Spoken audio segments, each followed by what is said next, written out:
Coming up next on the Jeff Crilley Show, how do credit card companies and banks view you? You might be surprised. We're going to have a Credit Card 101 next on the Jeff Crilley Show.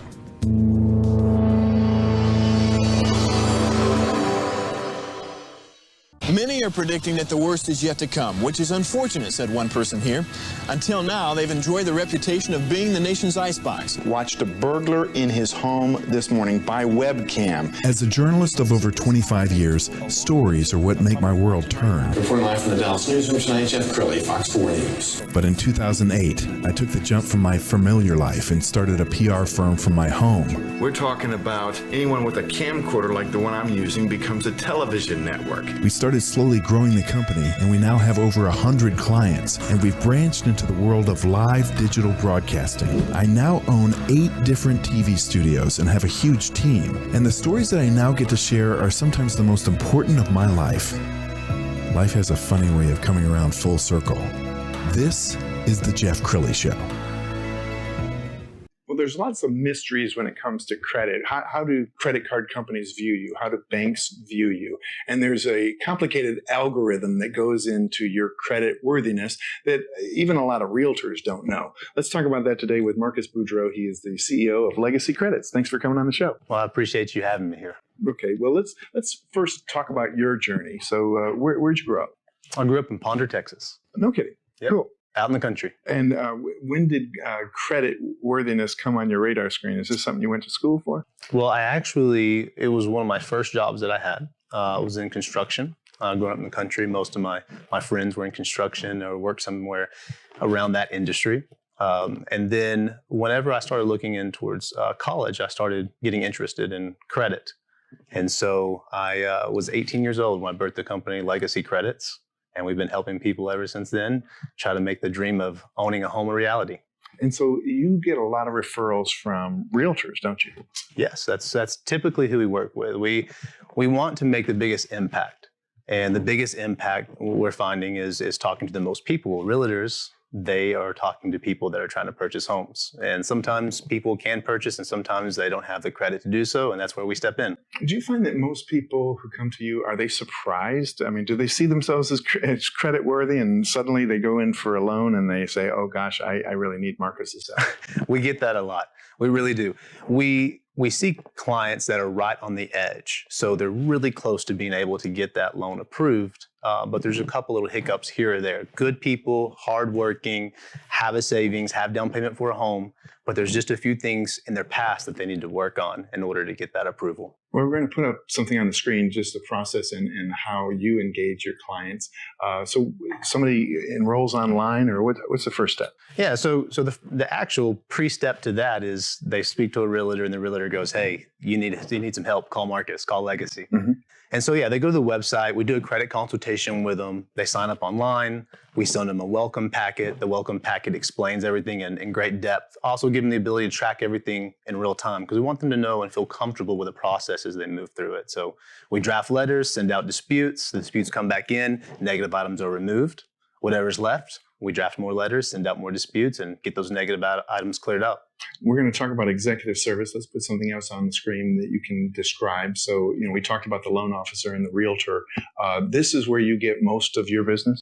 Yeah, the executive service. So what we try to do is we try to just make it really comfortable with people. So we have an executive service that'll go in. We'll send out a lot of disputes in order to make the repair as fast as possible because speed is very important, especially if your wife has already found that perfect home and you're trying to get that approval. Yes, and these days homes are going very quickly. You really can't wait. You better not blink. No. Now, there's often mistakes that the credit card companies make. You were describing before the show about one that contacted you and you said you weren't born yet. Yeah, I had a credit file that I was looking through and I always like to ask questions when someone says, well, there's a mistake. And I'm thinking to myself, okay, well, sometimes there are, sometimes we make a mistake, but tell me about it. And so the guy said, this is a mistake for sure. I said, what proof do you have? And he said, well, the medical collection that I have, the date on it is prior to birth. So since I wasn't alive, I'm pretty sure it's not mine. What percentage of people would you say have a mistake on their credit report? Credit report. So this is a very interesting thing. So There are certain mistakes that don't really hurt the score, but I've never seen a 100% accurate credit report. And if you don't believe me, open up your credit report and look at some of the credit cards.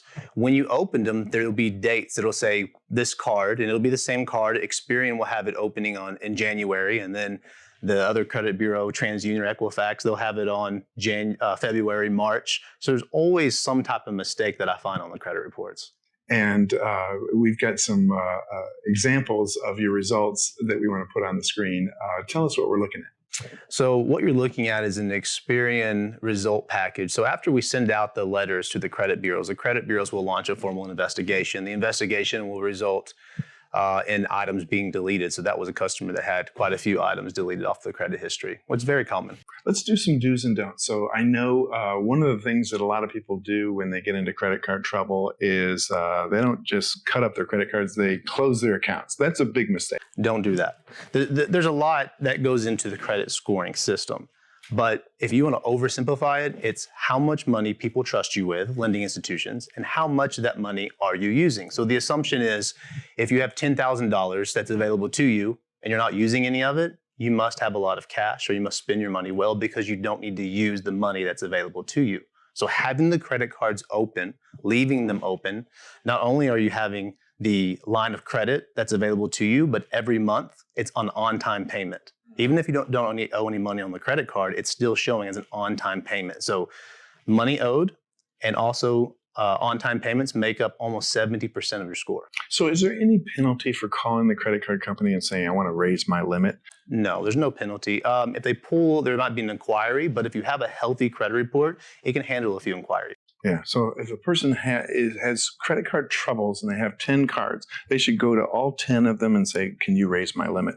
Which would instantly raise their score, wouldn't it? It would, yeah. If you don't have the option to pay it down and the scores are still good enough, what you should do, definitely try to increase the amount of money that they trust you with. And this is something you teach, right? Oh, yeah, absolutely. All the time. We talk about this. And what's amazing about it is there's really not a school out there that teaches this stuff. So everybody gets pushed into the real world, and credit, determines what car you drive, what house you live in.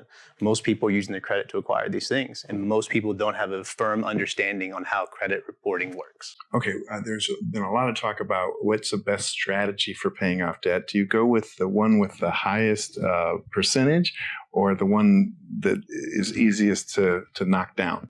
That's a great question. So percentages is the key there. So if you have a $10,000 credit card and you want to get below $3,000 because 30% is the magic number, you want to pull your debt below 30% of the total amount that they trust you with. So below $3,000 on a $10,000 card.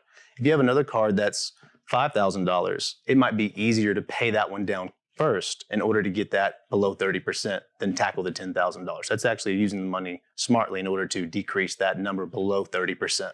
And realtors obviously are very smart people, but their specialty is homes, not necessarily credit. Is that why they send people to you? Absolutely, yeah. Their job, what they do every day is they are experts at homes, the process of purchasing a home, showing homes.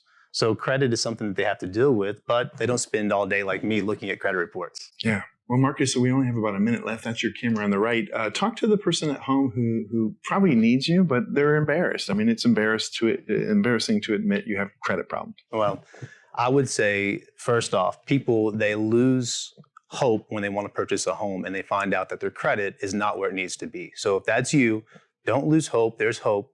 We're out there. We can help you. We can go through the negative items. We can make this process as comfortable as possible. Don't lose hope. You can purchase a home. That dream of home ownership is out there, and it's yours if you want to get it. Outstanding. Marcus Boudreaux, you've been an amazing guest. We're going to have you back in soon. We're going to end with the website. It's legacycredits.com. Marcus Boudreaux, thank you for coming on the show. Thank you, sir. You bet. That's it for now. We'll see you next time.